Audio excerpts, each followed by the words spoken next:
Greater Manchester के इलाके बरी में वाक़ अल-मेहदी फाउंडेशन की जानिब से मुमताज़ समाजी और सियासी रहनुमा चौधरी मोहम्मद अफजल मरहूम के इसाले सवाब के लिए एक ताज़ियती रेफरेंस का इनेकाद किया गया, जिसमें कम्यूनिटी रहनुमाओं, मजहबी स्कॉलर्स और अहले खाना ने बड़ी तादाद में शिरकत की। मज़ीद तफसीलात गुलाम मुस्तफ़ा मुग़ल की इस रिपोर्ट में।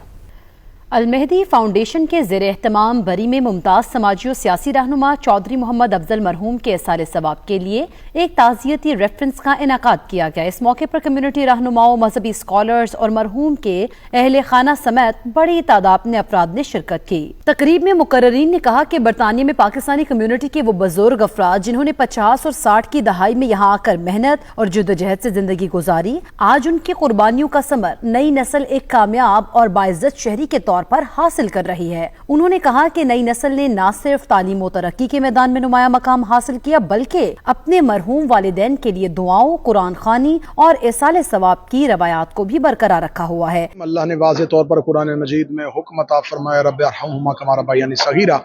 रिसालत माब सल्लल्लाहु अलैहि वसल्लम ने ये उम्मत के लिए दुआ तालीम फरमाई है कि अपने वालिदैन के लिए वैसे ही दुआ करो जैसे उन्होंने तुम्हें रहीम बन के बचपन में पाला था। अपने परवरदिगार से उसी रहम की अपील करो। वालिदैन के लिए ज़िंदगी में खुदा ने फरमाया कि उनके सामने उफ ना कहो। यही वो सबसे पहली तरबियत गाह है, यही वो सबसे पहली दरसगाह है जो हमारे शऊर में, हमारी जबिल्लत में इस्लाम को वदीयत फरमाती है। वालिदैन जब दुनिया से चले जाते हैं, इसके बारे में रिसालत माब सल्लल्लाहु अलैहि वसल्लम का अपनी वालदा की कब्र पे जाना, अपने हज़रत अब्दुल्लाह के लिए वसीला और फजीलत के लिए अल्लाह की बारगाह में दुआ करना, ये तमाम वो चीज़ें हैं जो हमें सुन्नत रसूल से मिलती हैं। आज बरी मैनचेस्टर में चौधरी मोहम्मद अफजल चेयरमैन ऑफ मौजियांवाला आल मुकीम जो इंग्लैंड में रहते थे, उनके साले सवाब के लिए मजलिस का इत्माम किया गया। जनाब चौधरी मोहम्मद असद अफजल ने इत्माम किया और उनके दर्जात के लिए कुरान खानी हुई, फातिहा खानी हुई और दोस्त अहबाब ने मिलकर उनकी दर्जात की बुलंदी के लिए दुआएं की। और मोहतरम इज़्ज़त माब आसिफ रज़ा अलवी साहब ने जो मजलिस पढ़ी, और मैं शुक्रगुजार हूँ तमाम साहिबान का।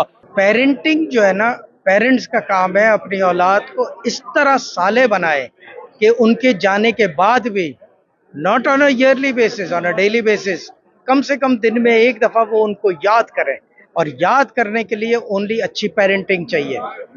Today marks the first year anniversary of my father passing away. It's deeply saddening for the family and the people that knew him. I would say to everybody who has their parents alive, cherish them, spend a lot of time with them, and of course, if they have passed on, then read the Quran Pak for the Saleh Swab and have majlis and however जो भी इतराम जैसे भी करते हैं हम लोग। इस मौके पर अल्लामा आसिफ रज़ा अलवी ने मरहूम की मग़फ़िरत और बुलंद दर्जात के साथ साथ उम्मत मुस्लिमा और खुसूसन पाकिस्तान की सलामती और इस्तेहकाम के लिए दुआ कराई। तकरीब के इख्तिताम पर लंगर हुसैनी का वसी इंतजाम किया गया, जिसमें शुरका ने अक़ीदत और एहतराम के साथ